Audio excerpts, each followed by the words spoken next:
Hey, YouTubers, Tazman here, bringing you another Taz Teaches programming logic. And in our last episode, we learned a whole lot about data types and how the memory works and binary and all that fun stuff. And we're going to kind of expound on that a little bit today. But first, we're going to kind of go into some more things that we need in order to do computations and stuff like that with our programming and stuff. Because, well, let's face it, if you have a program that outputs the exact same thing every time and really doesn't, like if I had a program that just says hello world, which is the common one, after maybe 2-3 times, I'm bored of it. I'm not running it anymore. So we want a program that's going to give value. And for that, we're going to want to be able to get user input. We're going to want to be able to do computations. We're going to want to be able to, evaluate things and so on and so forth. So in order to do that, we need to have some more knowledge on our basic stuff. And we're not going to get into the input just yet, but we are going to focus on operators and the different types of operators that you use in programming. And there's actually various types. We have our standard ones that we all love and know from mathematics. We have, your addition, subtraction, division, and multiplication. Actually, that's not how you do multiplication in, we just do an X, right? Well, in computers, the reason I did kind of a star shape is because in computers, we do use addition normally, the same sign. Subtraction, we use the same sign. Division, we actually use the forward slash to signify division. And then multiplication, instead of the X, we use the asterisk or the star. There's also one other that kind of uses what we look like division, but it's actually the percent symbol. And that's called modulus. Now, the modulus is basically when you're doing division and you have a remainder, that's what the modulus is. So, if I'm doing division, I say 2 divided by 4. Obviously, this goes in it goes in 2 times 4. So everything works out perfect. But if I'm doing, say, 2 divided by 5, well, now we're going to have what we call the modulus. So we're going to have this. It's going to stick out 1. And then we could, this is where we do our decimal. And then we add, what is it, a 0 here? It's been a long time since I've done this. Now I have 2 into 5. No, that ain't right. Anyway, we end up with 2.5. It's been a long time since I've done long division on paper. So anyway, but that's what we end up with is 2.5 goes, 2 goes into 5, 2.5 times. All right. So this right here, if I were to do this as a modulus, so if I were to do 2 divided by 5 as an integer, all I get back is 2. If I did 2 modulus 5, I would get back 5, right? So this is actually really good because one really handy thing this allows you to do with a computer is simply if you divide something by 2 and you get 0, so we could say any number, if we said, let's say x is a number and divided by y, if it equals 0, I meant modulus, x modulus y. If it equals 0, we know that that was an even number, evenly divisible by 2. Actually, let's change y to 2. So we do that. So if we take any number, modulus 2, where's it, 2 modulus any number? We'll figure it out as time goes on, but you kind of get my understanding. So if we do a modulus with 2, if we get back 0, we know that that is an even number. So it's a really quick way of finding that out. But we can also, do all our other type of math, addition, subtraction, multiplication, and that's all in division. And then we have the modulus to tell us what the remainder is in something. Now, in programming, it also does the order of operations, and of course it will always do it from, I believe it does it from left to right. However, there are things that take precedence. So anything in parentheses is always executed first. Now, if we have multiple things in parentheses, this and this, plus that and that, it will always do this set of parentheses first, then this set of parentheses, then it will do the addition. So it will do the order of operations. So the order of operations in programming is your parentheses always go first, then it does multiplication and division in whichever order. So it doesn't really matter if division's first in the line going from left to right, it'll do division first. So these two are kind of interchangeable. Let's just do that for interchangeable. And then we have our subtraction or addition, subtraction, just since we have the positive thing there. And those are interchangeable too. So those are your operators in general for doing your math type stuff. So let's go ahead and add in a new page real quick. And we're going to get into what we call our relational operators. R-E-L-A-T-I-O-N, relational. If I misspell anything, I apologize. I'm not the greatest speller in the world. So relational is going to tell you basically the relation between two things. So if we have x and y, right, x and y, we use relational variables to tell us the relation between those. So, and these are greater than, less than, is that right? No, that's less than, greater than. And then we also have the less than equals to and the greater than equals to. So these can evaluate to, you know, is x greater than or less than or greater than equal to y? So if, for example, this is 5 and this is 5, and we said this, right? Then we're saying, is 5 less than or equal to 5? Well, this is true. Whereas if we say 5 and 4, right, then we say here less than, greater to, or equal to, this one's false. Because 5 is not equal to, and 5 is also not less than 4. So, but if we reverse that and did 5 or 4 less than equal to, well, actually, you know what we should do? Hold on, I'm going to just back it up a little. We'll keep our 5 where it is. Let's do to there, one more. Right there. So now if we say 5 and we say greater than or equal to 4. So here, obviously, this is true because it is greater than 4. It's not equal to, but it's greater than or. That's an implied or right there. And therefore, that is true. Okay, so we have these type of variables, or we could just do it with this, where now if this is false, because 5 is not less than 5, it's not greater than 5 either. So we could do this, where this is stays false because the equal to is not there and stuff. So this is our relational operators. So we have the less than, the greater than, the less than equal to, or the greater than equal to. All right, so let's move on to our next one. We have quite a bit to cover. I'm really hoping we actually are able to get it all in. All right, so next we have our equality operators. E-Q-U-A-L-I-T-Y.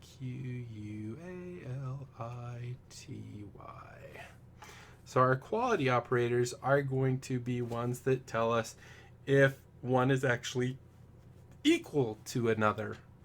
And in programming, generally we use a double equal sign to do the equality comparisons. And to do the opposite, the not equal to, we use the bang or the exclamation point on our equal sign. So the reason we do this is because if I say 5 is 5 equal to x, and let's say x up here equals 3, right? What this is actually, it's better to do it the other way. Hold on, let me see. I messed up. I wanted to do x first. Let's go maybe here. Nope, a little further. Almost. There we go. So, oops, we don't have our other equal part, but that's okay. So what I wanted to say is, okay, so we have x up here being 3, right? And if we say x equal 5, well, this is the assignment operator in programming. So now what we just did here is we actually took x and we turned it into a 5, right? We don't want to do that. So in programming, we would say here, for example, once again, x equals 3, and then we say x equals 5. And then the computer is going to know, oh, wait, I'm trying to compare these two to see if they're the same. And it says, okay, here's 5, x is equal to 3, 3 is not, therefore this whole statement is false. Right? So, and then of course we can also do this with the inverse. We can use the not. And if we said this same thing here, we could say x not equal to 5. And here we would say 5 is this, right? X is equal to 3. Is 5 or is 3 not equal to 5? And this would result in true. So these are your equality operators, and we'll use those throughout program also. This also is kind of known as a negator, kind of negates the equals, and you can use that. We'll learn also that you can also negate entire things. Like if we said, like we had a whole thing here saying not in parentheses, 1 plus 3 kind of thing. This is saying not 1, 3. So we're 1, 3 or variables or whatever. This is actually really kind of hard to understand right now, but as time goes on, we will definitely understand that. And then next we have one called our logical operators. And these are ones, we're not actually going to cover them all. We're going to cover basically some of them. So what we know these in English is and or. So when we're comparing something, or we're trying to, well, yeah, I guess comparing something or evaluating something, we might say, I want ice cream and cake. And therefore someone knows that I want both ice cream and cake. If I said I want ice cream or cake, that means I want one or the other, but I don't want both. And that's the same type of thing in programming. We could say, say that, if this and this are true, and usually you use this with true and false, you're evaluating something to see if it's true or false. So if I said 5 equals 5 and you do 2 ands and 2 ors usually, and the or is actually the pipe symbol, which is the shift backslash, or it's the key right above the enter key, and is usually double and percents. So I said 5 and then I said maybe 5 equals, I messed up there, equals 3. This whole thing's going to evaluate to false because this needs to be true, which it is, and this needs to be true, which it isn't. So we have a true and a false situation there. This to be true, this entire thing to be true, both these components have to be true. Now it's the opposite with the or. If we did this exact same thing with the or and said 5 equals 5, and then do 5 equals 3, holy cow, can you hear all that banging? So this one is true. This one is false. Or what? Yeah, this one's still false. F-A-L-S-E. However, we want this to be true or this to be true. We don't care if both are true or both are false. Although if both are false, then the whole thing's false. But in order for it to evaluate true, one of these have to be true or both. Both could be true because still one of them is true. All right. So so these are kind of our operators, and we'll probably cover in depth more and everything. If you don't understand this all really well, rewatch the video a couple times, and once we get into programming, getting into the programming, play with it, experiment until it clicks for you, because everyone's different, and things that might make sense for one might not quite make quite enough sense for another. but if they play with it enough, all of a sudden one time it'll just bing, okay, now I get it. And we'll get into some other things like XOR and all. There's a lot of different, there's also a NOT, which is kind of also the bang symbol and stuff. But these are kind of the ones we need right now to just understand basic computer logic. So the next thing I wanted to talk about was, remember we were talking about how we had, for example, let's just come back down here. Okay, so we had, we were talking about our binary values, right? And we were talking, I kind of messed up in my video and I said, oh, and if I want 128, I do 8 ones. Well, that wasn't right, because if we look at that, if we say 1, 2, 4, 8, 16, 32, 64, and 128, right? If I want the value 128, then I would just put a 1 here and a 0, 0, 0, 0, 0, 0, 0, because this is 8-bit world, right? That's all that exists. If I had all ones here, which would be 256, right? Because it's double that. So if we added 1 plus 2 plus 4 plus 8 plus 6 plus 32 plus 64, and then the 128, then we would get 256, which is 1 higher, and would put a 1 here, and it would negate basically all this stuff back to zeros. And the computer, because this is the carryover, even though this is 256 now, 256, wait, is that right? Yeah, 4, 4, yeah. Even though the value is 256, our world only knows about 8-bit. Therefore, we think we're back at 0. And this is going to kind of, I'm going to kind of explain something about this. Now, you'll also remember that we talked about that integer, an integer, for example, an int is a positive / negative whole number, W-H-O-L-E, whole number. Well, if we're saying that 128, you know, if we have all this marked and we have a 255, I believe it is, then we didn't have any negative numbers there. How do we represent the negative numbers? Well, before I go showing you what we do and how the computer handles that, I want to show you another thing. I kind of mentioned, you know, we have our primitives like int, double, bool, and char.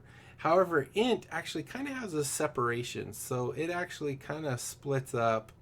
So you can actually int, the class int, or maybe we'll say class whole numbers here, represented in computer, can actually be a byte.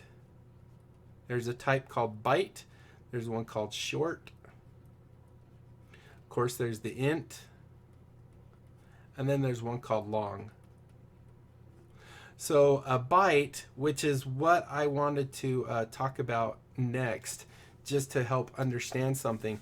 A byte is the smallest integer type we can actually hold, and it's just 8 bits, just like a real byte. So this is taking our world just to an 8-bit world. So here we have a byte, which is basically just 8 bits, right? And then the short, I believe, is like 16, int is 32, and a long might be 64. I can't remember. It might also depend on how your operating system is set up. You know, if you have a 32-bit operating system, then if it actually represents a long, that might be the 32 pushing. I'm not exactly sure how that works. I can research that if you're really interested. But what I wanted to point out with getting into negative numbers, I'm going to use a byte because I think it's going to help us the most. So, for example, we have here 128, which is actually, well, our value 128, which is when we have the 1, 0, 0, 0, 0, 0. Everything else is 0 in our world. So let's really quick, we're going to go look at, let me just grab this here, grab that one. Ha, look, I prepared. And then our numbers here, right there is good. Did that have, okay, that has something. Okay, so here is our basic world. Here we have, oh, I have to click on the right one. Yes. All right, so here we have our binary values. Here we have our decimal values, right? So in binary, and we're just going to take a 3-bit world, and the reason we're doing 3-bit is just because the way binary works is if I have these values here, if I say I want a 3-bit world, I can do 2 to the n because we're doing binary, so it's 2 to the n, which is how many bits we want, so 3, and from that we get 8, right? If we do 2 to the 4, we get, what is it, 2 times 2 times 2 times 2, right? So our numbers go up exponentially. So to keep this fairly easy and fairly small, easy to understand, we're only going to do a 3-bit world. And as you can see here, we have 0 through 7, which is our 8 digits. We can't go any higher than that. That's important to remember, that this is only a 3-bit world. So as we learned in our last episode, that we have our binary here, we have the value 0 is 0, 0, 0. 1 is 1, because there's 1, 1. So that goes there. A 2, well, we have a value 2, so 1 goes there, and that leaves none left. So we have a 0 there. 3, we have 1, 2, right? So we have a 2, but then we have minus 3 equals 1. So we still have 1 left over. Therefore, we have the 1 in the 1's place. 4, we have a value of 4. 5 is a 4 and then a value of 1. 6 would be a value of 4 and a value of 2. And 7 would be a value of 4 plus 2 plus 1. So we have 1, 4, 1, 2, 1, 1. So that gives us our 8 digits. However, you'll notice we don't have any negative numbers here. In order to have negative numbers here, we have to do something. We have to make it so we actually have negative numbers. So let's go ahead and blank this stuff out. And we're going to talk a little bit about how they came up with ways of doing this. And there's actually 3 ways. And the third one we're going to learn is actually the best one. So the first one is called sign and magnitude. S-I-G-N and magnitude. M-A-G. Mag. N-I-T-U-D-N-E. So sign and magnitude. And the way this works is basically said, okay, well, since we only have a 3-bit world here, we need to have a way easily to understand what is going to be our positive numbers and what is going to be our negative numbers. So they simply said, okay, let's look at, we have zeros here. Let's call those positive and these ones negative. Oh, that was kind of rough. And the way that works is then this is 0, this is 1, this is 2, this is 3. But then we need to have a, this is negative 0, this is negative 1, negative 2, and negative 3. So it's not very intuitive, and you have to know, it's not even intuitive for a computer, but we just basically break it in half, and if it has a 1 there, that's a 0. So as you can see here, 0, 0, so that's 1, or 0. This is a 0, 1, so that's 1. That's a 1, 0, which is 2, and 1, 1, which is 3. So that's where those numbers come from. But 2 issues kind of really exist. One is hardware doesn't like the idea of a negative 0. So this has a huge thing with these 2 zeros that make it less intuitive and kind of a pain in the tushy. So they kind of said, nah, that's not necessarily our best way. So they went ahead and scrapped that idea. And they came up with another one that they now called one's complement. O-N-E, one's complement. C-O-M-P-L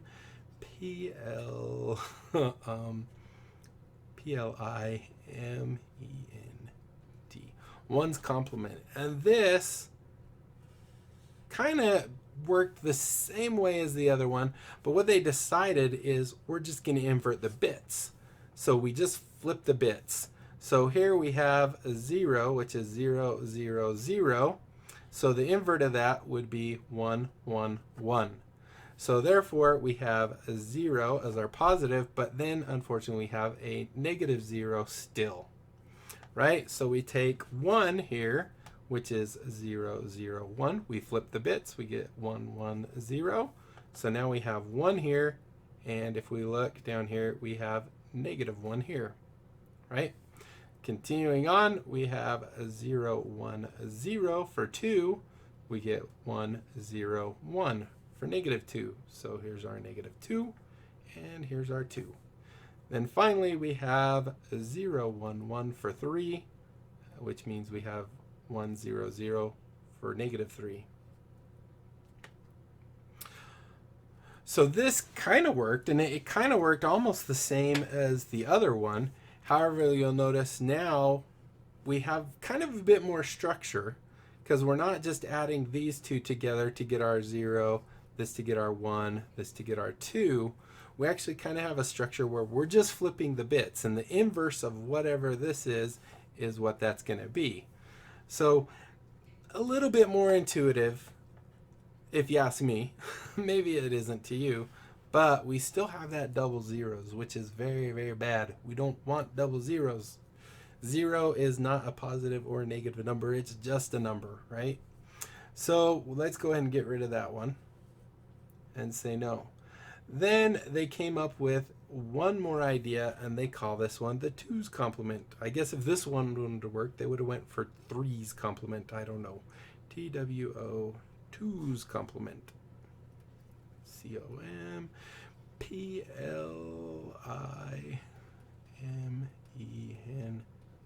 If I misspell anything, I apologize. I am not a very good speller. So now the way we did 2's complement is we did the same thing as 1's complement. First we did the flip the bits.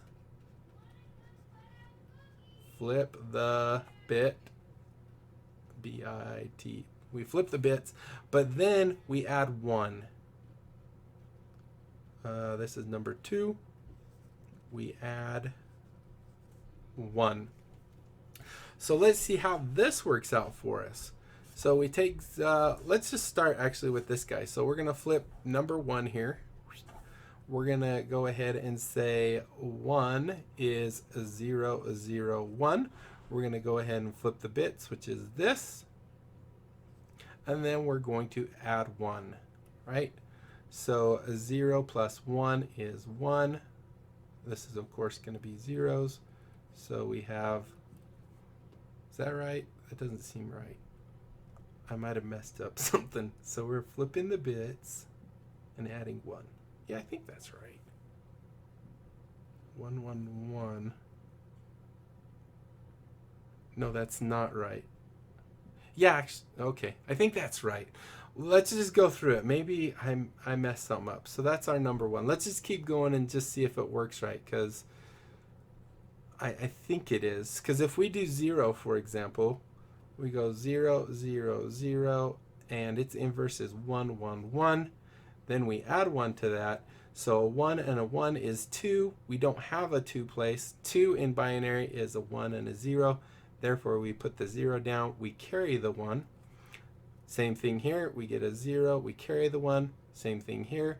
We get a 0. We carry the 1. Now, remember what I said about earlier, that we're in a 3-bit world. This is a carryover, and it's ignored. Therefore, in this world, 0 is 0. 0 is both the negative and the positive. So that works really good. So let's just try these others. Just make sure I didn't mess something up somewhere along the lines. But let's go ahead and do 2, which is a 0, 1, a 0. And we'll go 1, 0. 1 is the inverse, or the flip the bits. And then we add 1. So here we have the 1. If it's right, we're going to get a value right there, right? I think we did it right. So this is 2. 2 is represented like that. That's a 1. And that's a 1. So, okay, I think I did do it right. So that's our negative 2. Do the same thing with 3, which is right here. Or that's our 2. Here's our 3. So we're going to go 0, 1, 1. We're going to invert it, flip the bits. And we're going to add 1. So here we get 1, we get 0, and we get 1. So this is -3. Now you'll notice one thing, because we don't have two zeros, we actually have an extra value, right? So this ends up being a -4, which is kind of weird, but, and you'll notice here also that this kind of does the exact same thing, where everything that in the world that has the third bit, negative will be the ones and positive will be the zeros. So this actually gives a -4.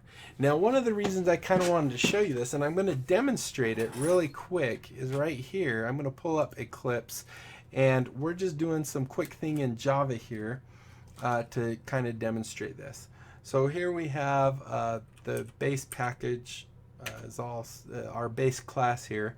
If you don't understand any of this, that's okay. We're going to learn this at another point. Public stati.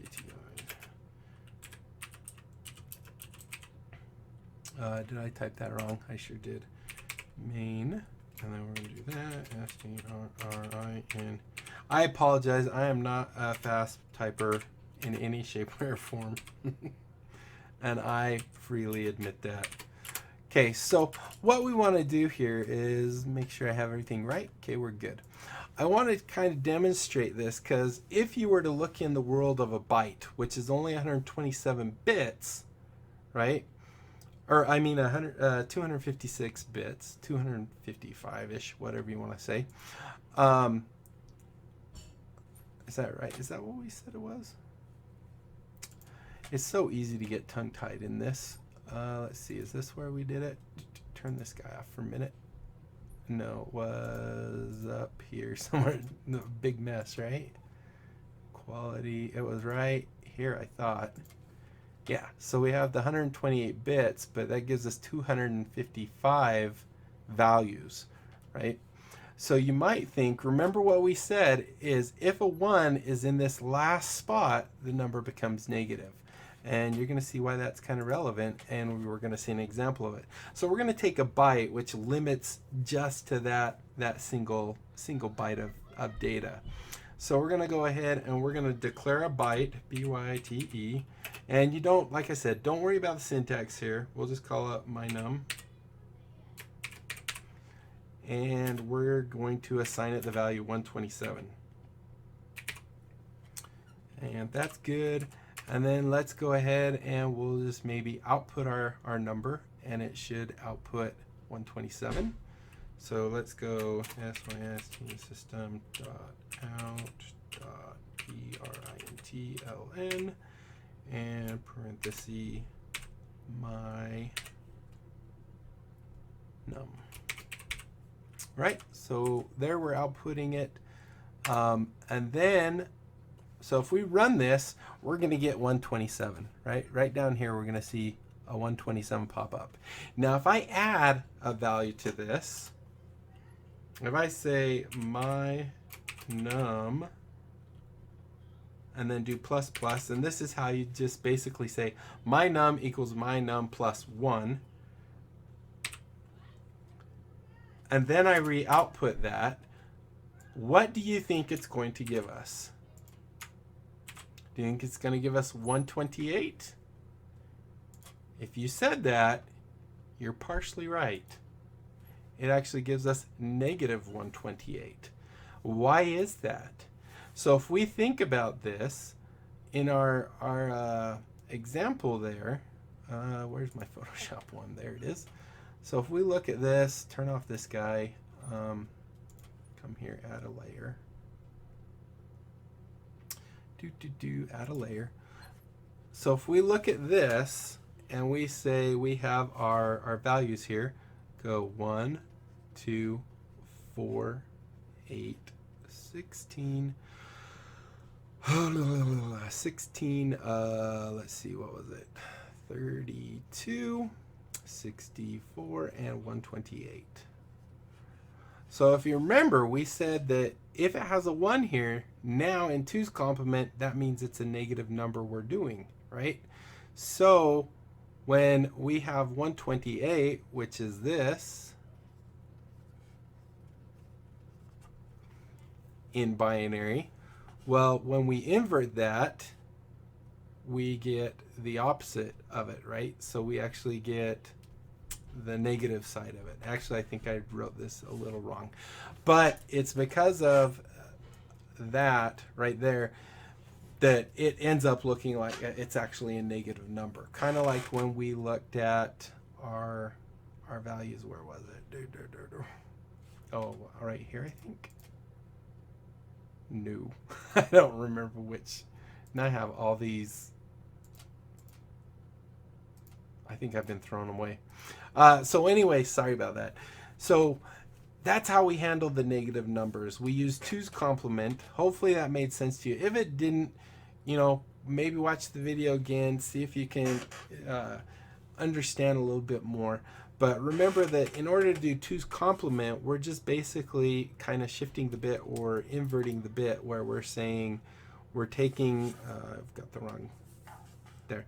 So we're saying that in our 3-bit world, we take this bit right here and use it for whether it's positive or negative. And we take the bit, so remember for 2's complement, you flip the bit,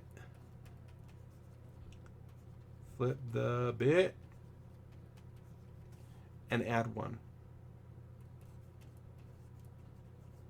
Whew, that's an ugly D. Add 1. And that will give you the negative number. Hopefully you guys did enjoy the video. If you did, be sure to leave a thumbs up down below. Aside from that, comment, like, and subscribe. Follow me on Twitter. Check out my other channels. I have my TrueFalse, or this is the TrueFalse. I'm used to saying this on my other channel. I have my Tasman channel, T4zzM4NN, and I have my Taz Unplugged channel. And there should be links to those all in the video description and stuff like that. So check those out. Also, you can join me on Discord. I get on there every now and then, chat with people. And you can meet up with me there and chat and such. And that's it. Until next time, I'll be seeing you later. Bye.